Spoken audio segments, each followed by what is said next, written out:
Halo, assalamualaikum warahmatullahi wabarakatuh.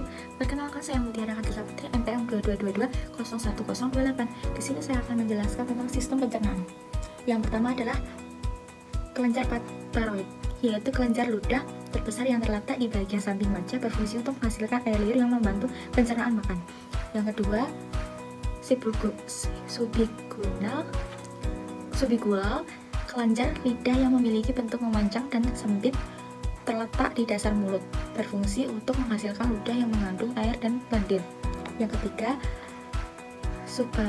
submandibular, kelenjar yang terdapat di bawah tulang rahang. Kelenjar ini berfungsi menghasilkan air liur yang banyak, sekitar 70% air liur yang dihasilkan mengandung protein yang menghambat pertumbuhan bakteri.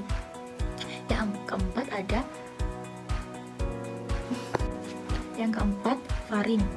Faring adalah tenggorokan bagian atas berupa tabung terletak di belakang mulut dan rongga hidung. Fungsinya menyalurkan aliran udara dari hidung dan mulut ke trakea. Yang kelima, trakea. Trakea adalah juga batang tenggorokan yang berbentuk tabung-tabung, berfungsi untuk membawa udara ke paru-paru.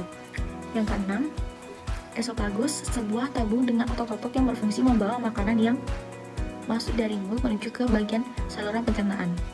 Yang ketujuh, lambung. Lambung adalah menyimpan makanan yang masuk dan memproses makanan tersebut dengan enzim dan asam agar makanan dapat dibalurkan ke usus kecil.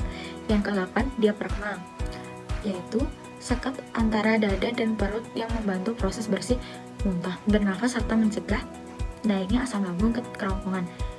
Yang ke-9, limfa. Limfa adalah organ besar mirip kelenjar yang terletak di bagian kiri atas rongga abdomen, berfungsi menyaring sel darah merah yang rusak serta menjaga sistem imunitas tubuh. Yang ke-10, hati. Pembersihan darah dari senyawa bahaya, memproduksi protein dan berperan penting dalam proses pembekuan darah. Selanjutnya, yang ke-11 adalah kantong empedu. Organ bagian dalam yang terletak di sisi kanan perut, berada di bawah hati. Fungsi utamanya menyimpan cairan empedu yang akan dilepas ke usus kecil untuk membantu proses pencernaan. Yang ke-12 ada usus 12 jari. Usus 12 jari adalah bagian terkecil dalam usus halus yang merupakan pintu masuk makanan ke dalam usus. Yang ke-13 ada saluran empedu. Yang ke-13 ada saluran empedu. Saluran empedu merupakan saluran yang membawa cairan empedu dari hati sampai ke usus. Bentuknya seperti tabung panjang. Yang ke-14 ada pankreas. Pankreas merupakan kelenjar yang ada di belakang perut bagian atas. Selama pencernaan, pankreas berfungsi membuat cairan yang disebut enzim. Yang ke-15 ada kolom transversal, yaitu usus besar, merupakan bagian aktif alias ujung dari saluran pencernaan, berperan untuk mengeluarkan zat sisa dan makanan yang dicerna. Yang ke-16, usus halus. Usus halus terletak di antara lambung usus besar, merupakan tempat sebagai besar proses pencernaan dan penyerangan nutrisi makanan. Yang ke-17, kolom mekanik. Kolom mekanik adalah bagian paling besar dan usus besar, berfungsi menyerap air maupun nutrisi yang sebelumnya terlewatkan oleh usus halus. Yang ke-18, sekum adalah pencabangan pada pembatasan usus besar dan usus halus menyerap nutrisi dari usus halus. Yang ke-19 ada apendik, yaitu mendorong pertumbuhan beberapa bakteri baik dalam tubuh. Yang ke-20 ada kolon simboid.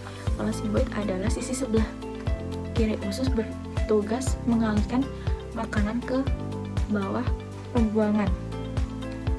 Yang ke-21 ada usus besar, bagian terakhir kolon yang berfungsi menampung fase sementara. Yang ke-22 ada rektum. Rektum merupakan menyimpan limbah dari